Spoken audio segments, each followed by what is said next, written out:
Hi.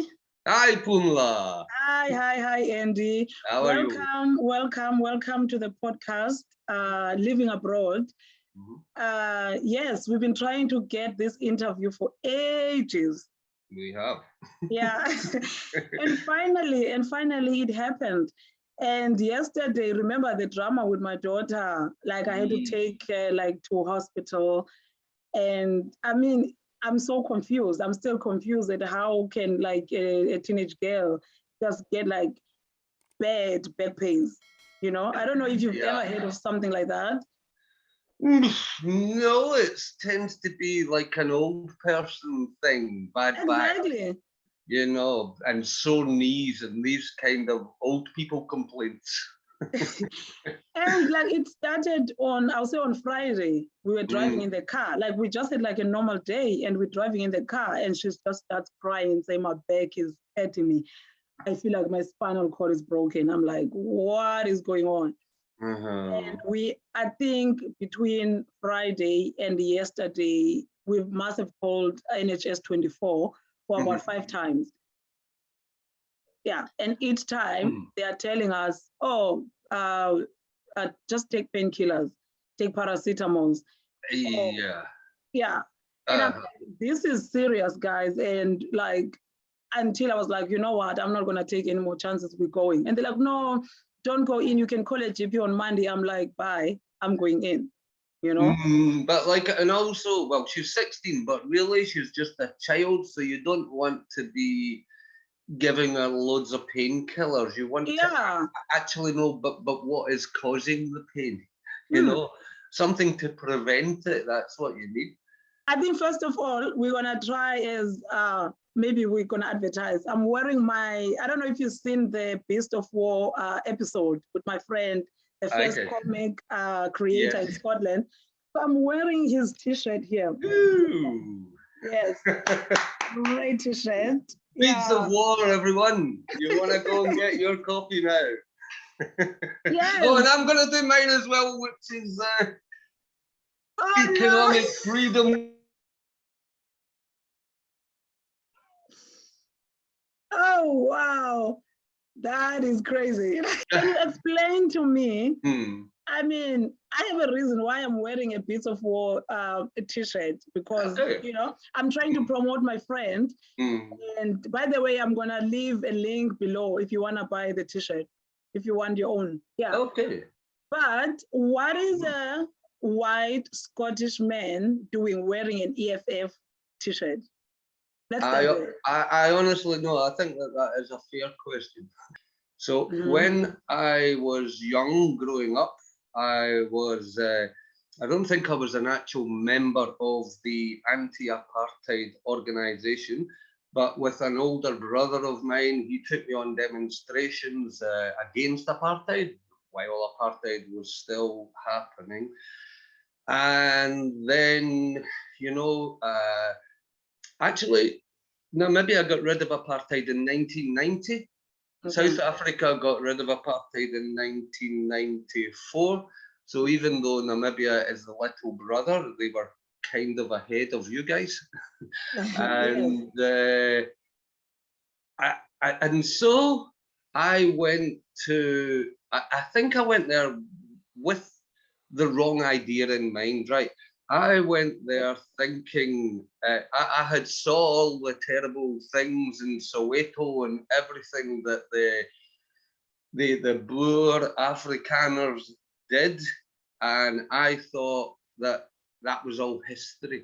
And in a sense, it is history because they don't have the apartheid regime anymore. And in Namibia, in South Africa, you have the ANC. In Namibia, you have the SWAPO. Both were liberation parties. And I thought when I went to Namibia that racism was finished. That's how, even though I read up as much as I could, that's how ignorant I was, right? There wasn't many white people, right? But when they saw me, there was a kind of A pushback. We're not the same, right? Now Yes. I'm not, to me, I'm not thinking I'm black or white. I'm thinking, you know, if everybody could just close their eyes and when they're speaking to another person, you know, if you're speaking to a good person or a bad person, right? But Definitely. you know, racism is ignorance and stupid, and it's judging a book by the cover. It's looking at a person and thinking you know them because of the shade that they are, right? Which is just ridiculous. And so, if I was with Nora, then none of these people would approach me at all. Now, see, standing on the street in Namibia and having a cigarette, I did not know that I was committing a big thing, right? That's just something that you do not do. Namibians are much politer than Scottish or British people. They also speak better English as well. And but when I was standing outside having a cigarette, they would approach me, right? Because I'm a white guy on my own with no black people. And the comments were just nonsense, right? So it's really like ingrained racism. Yes. Telling me you realize you're hanging around with the wrong people, and I'm like, what do you mean wrong people? You know, well, they're not like you. Saying everything except white and black, you know. But basically, that is what they were telling me, and also. So Windhoek is like the capital city. If anybody's going to Namibia, they're going to Windhoek. And on the outskirts of Windhoek is Katatura, which is a huge, well, in Scotland, what do we call them? Housing schemes. But in Namibia and South Africa, I don't know what, like the location or whatever, right? Yes, I think that's what you will call them, like a township in South Africa. Township is the word. Yeah. So before we get there, we talk about you as a white Scottish man. Why would you support the EFF? What is it about the EFF that you connect with or you associate with? Okay, so now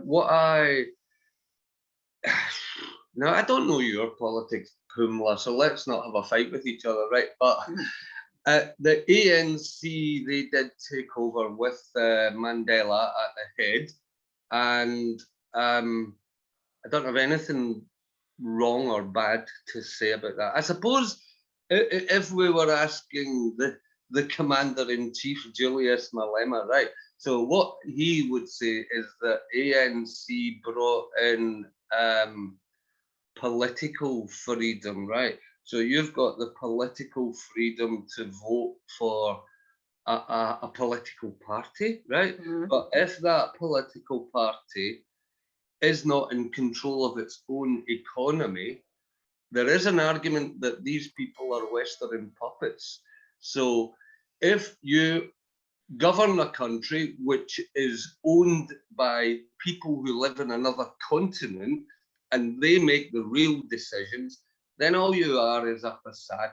So the reason is like, this is a, I could say on the one hand that this is my argument, but it's not really my argument. It's the argument of other people. I just happen to agree that that seems to be true, right?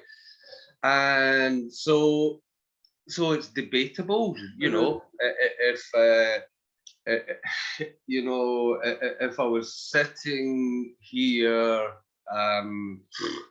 debating with the ANC, then they would definitely want to disagree with me, and it would be easily done as well, because what are you talking about, a white man and an ENFT, you know? But the thing is, it seems to me that, and do I need to even mention the word corruption when we're talking about the ANC? You know, just. But why do you think Julius will be different? I mean, you call him commander in chief, so we'll call him, yeah. He is called that, right? I yeah. don't. So what do you think? Like, how do you think he could be different for South Africa? I know. I mean, he used to be like the member of the youth league in South Africa. So what? Yeah. Yeah, and he would die for Zuma, etc. But not anymore. The thing is, Pumla, right? Right. We're not talking about the EFF in power at the moment, right? We're just talking about as they exist in the South African political structure. So you did have the ANC, and then the guys that were next were the DA, you know. Now, since he did leave, well, he was kicked out anyway from the Youth League, left the ANC, formed the EFF, and then they're now, I think actually, I'm not entirely sure, but I think they're the third, or are they behind the, they definitely, they are a growing party. So I'm not even talking about them in power, Pumla, right? But like the ANC, I feel they're complacent, right? They can see that anything they do, South Africans will just suck it up, right? And they'll keep on voting ANC because they're the Liberation Party. So I understand why everybody wants to continue doing that, right? Now, Julius is not, and Julius wears fancy, expensive watches and cars. And you can easily say, well, you're a hypocrite, right? But what I do like about him is that he shakes up politics. What you can love him or hate him, but every time the guy opens his mouth, everybody wants to listen to what he's got to say. Like if there's somebody rocking the boat, then the people who are used to everybody just doing what they're told, they need to sit up and think about what they're doing. Oh, he's going to expose us if we don't watch out. We need to be. So I don't think that he would be a saving grace, or that I don't even know if it is a realistic prospect that EFF could ever be in power one day. I suppose it is possible. Stranger things have happened in this world. Stranger things have indeed happened in this world. Yeah, and it wouldn't be the worst thing in this world either. Yeah, so Andy, I mean, where does your love and passion for Africa and African politics come from? If you can just like maybe tell us, where were you born and where did you grow up? Okay. No, I'm obviously I'm talking to a slightly wider audience here, Pumla. Now, you're in Glasgow and I'm in Glasgow, right? I'm not sure where you are, but I know that we're near each other. I'm from a place called Dumbarton. You might know of it, you might have heard of it, but I'm sure that most people will not know this place. So I come from Dumbarton, and what did I do? I had no major connection to Africa in particular. I've always felt I have in the sort of socialist or communist sense, I've always felt like an internationalist. I've never felt like a Scottish person who belongs in a Scottish village. I've always felt I belong on this planet, you know? That's why even like in South Africa just now, the xenophobia against Zimbabweans, and they're right next door, do you know what I mean? They're not arriving from another continent, you know, they're neighbours. And this kind of thing is happening. So I don't feel, I feel I belong everywhere. And how I ended up in Africa was a different story. Yeah, but we're going to get to that. But growing up, how was Scotland? I know immigration and people moving like from other countries moving to, especially in Scotland. I mean, you can trace it back to like recently, as like 20 years or so. So how was it like when you were growing up? How was Scotland? Okay, so Dumbarton was like my village, right? And so when I was a kid, a big day out would be my mum taking me and my brothers and sisters to Glasgow for the day. We went to the big city. Now, when we went to the big city, you would see some faces from other countries that you would recognise were not local faces. So you might see some African, you might see some Italian or Chilean or whatever, people from all over the world. Now, even then, there was like, I'm talking like 30 years ago, right? So there was very few foreign faces to be seen. At the same time, if it was London, you could be in London, you've got the Jamaican Windrush generation, you've got all these different people. It's a multicultural, is that the word? Or multiracial society anyway. But that wasn't the case in Glasgow, and I would say it's even only I stayed in another place called Bon Hill, which is also a kind of village place, right? What were your parents doing? Like, were they into social issues? Were they politicians? Did they get you into social issues? No, not my parents. My parents, my father, he died when I was like 8, and so my mother, she brought us up, but my mother is an English woman from Lancashire, and so she was also in a strange land from her perspective, and it might sound ridiculous, but you know, a white woman in a white country was getting it tight because she was English, because in Scotland there is an anti-English sentiment, and I don't like that when it comes to any country, you know. But you know, the worst thing in the world you can do is insult someone's mother. So whenever anybody started anti-English stuff, I would just say my mother's English, and straight away they would shut up. Oh, I'm really sorry, I don't want to say anything, you know.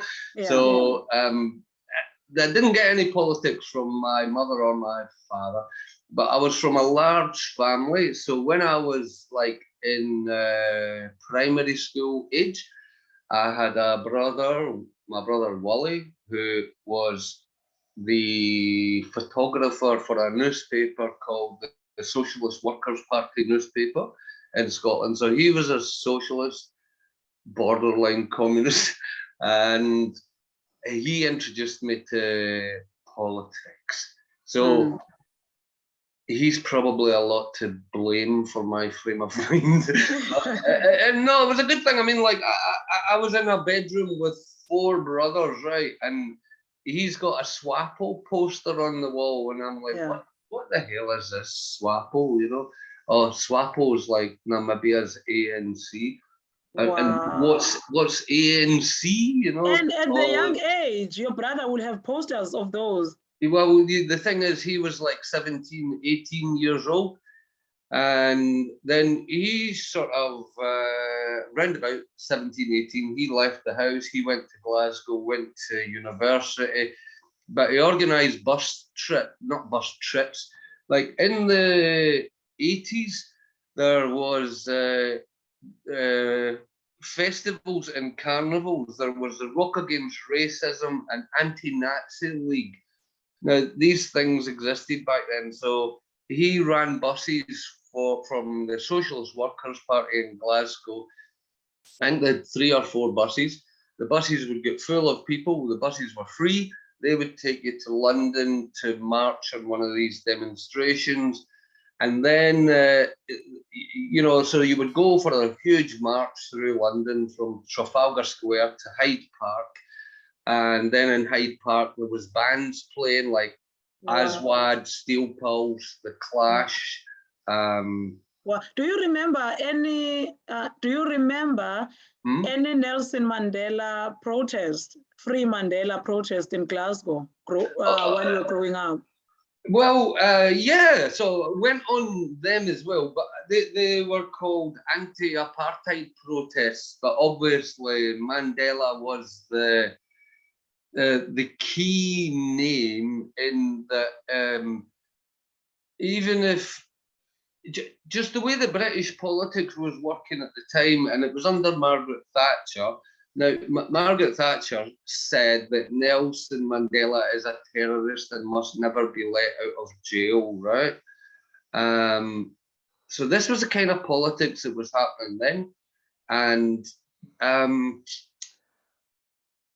but so everybody had heard of this guy Nelson Mandela, and everybody knew that he was a good guy. So everybody kind of had the sort of, you know, you've only got like, I mean, I'm so old. I'm going back to the days when there was like 2 television channels. So you've got BBC One and BBC Two. There's nothing else. No Netflix. Forget it. You know, there's just nothing else. And it's telling you BBC propaganda, right? It's telling you what you have to think. It's not necessarily going to tell you the truth. It's not going to say these are the real good guys and these are the bad guys.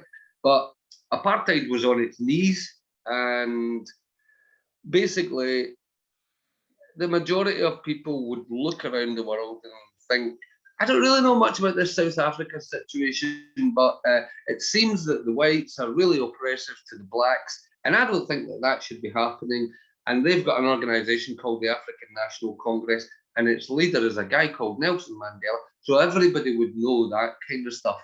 So if I'm on an anti-apartheid march, we were, you know, singing Free Nelson Mandela, and everybody would think, yeah, I agree with that. So it was popular, you know.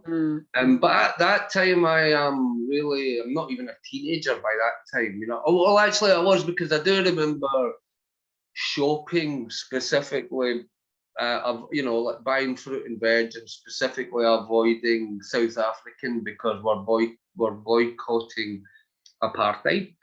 And from this distance, I suppose that's the greatest contribution that we could have made to it, you know, 6,000 miles away. So, I, to be honest, I can bore anybody for hours about politics, but really, if you want to look at all the Che Guevara quotes, right, that guy made a lot of good t-shirts, but he's not got a lot of good quotes, right? But his best quote is that the true motivation of any revolutionary is a love for mankind. So this is what I have got, right? Now, sometimes you need to shake things up for change to happen. This is why I'm EFS. Those guys, they're always shaking things up. That's what you need. And what do you think of the new guys now that are really shaking things up? People like Nhlanhla. People like who, sorry? People like Nhlanhla, the guy who's leading the Operation DUDULA. Oh, is this the anti-foreigner thing? Right, what do I think of that? I just think it's terrible. I think it's really, really terrible. I think, and there as well, you know, like, so it's South African politics. So then I think, okay, so what do the DA think of this, and what does the ANC think, and what the EFF think? Right now, Malema, he is always, I mean, I believe what he says, right, in that. Right, you've got South Africa in the north, then you've got Zimbabwe, and there's a border there, and that border was decided in a conference in Berlin full of white people in 1885 or whenever it was, right? So basically, even now, they made these borders to say, you guys own this, you guys own that. I don't think that African culture had that sort of, well, they didn't have that kind of culture. So like especially in Namibia, very nomadic, right? Very cattle. Yeah, but I think the argument is, since you say you like new guys on the block in the politics, people who are shaking things up, like people who are strong and really like questioning the ruling party, so that they can think, before they do things or before they make decisions, they can think. So what Operation DUDULA is saying, the argument is, you're letting all these illegal foreigners in the country who are now committing all these terrible crimes according to them. And secondly, they are taking jobs that could be for South Africans.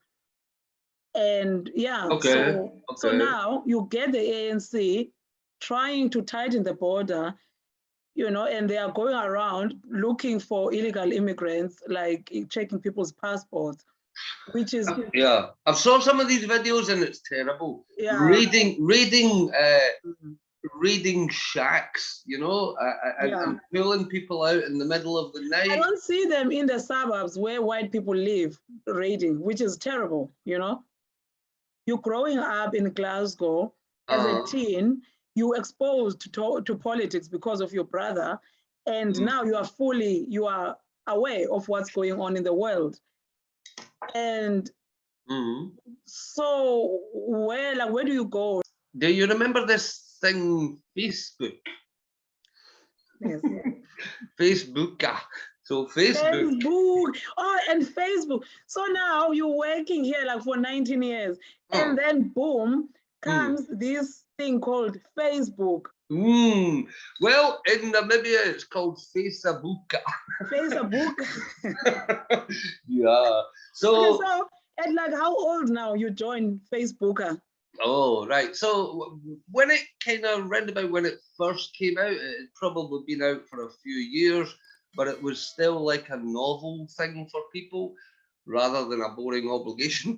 And so actually, this African woman, she kept on liking my posts, right? And I would go into work and I would brag about it. I would say, hey, there's an African woman who she likes my shit, you know. And so then, what kind of post was this? Like, would you repost something boring and she would just like it, or was it really interesting stuff that she would like? Pumla, when am I going to post something boring?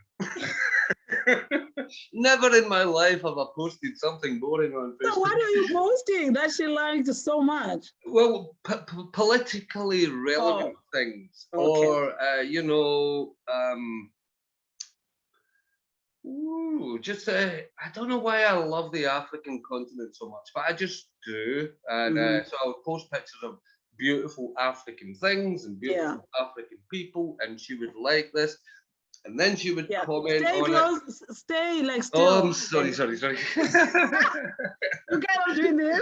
You cannot do this. I'm sorry. I'm back. Anyway, right. So, so this lady will just like everything you post. No.